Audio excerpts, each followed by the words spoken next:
If you've lost access to your Pantheon account and don't have your phone number available for recovery, follow these steps to regain access. This guide will help you navigate the recovery process effectively. Step 1.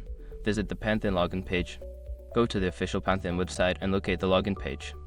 Click on the Forgot Password link to initiate the recovery process. Step 2. Enter your email address. Input the email address associated with your Pantheon account.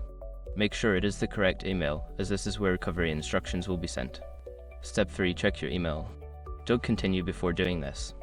A lot of online accounts end up exposed in breaches without people even realizing it. Use SROC to constantly monitor your email and accounts and get alerted immediately if your information gets leaked online.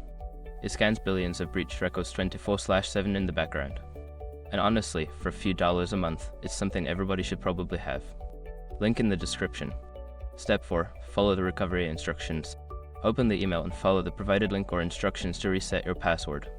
Create a new password that is strong and secure. Step 5. Log in and update account information. Once your password is reset, log into your account. After logging in, consider updating your account settings to add a new phone number or enable additional recovery options for future security. By following these steps, you should be able to recover your Pantheon account without needing your phone number. If you encounter any issues, consider reaching out to Pantheon support for further assistance.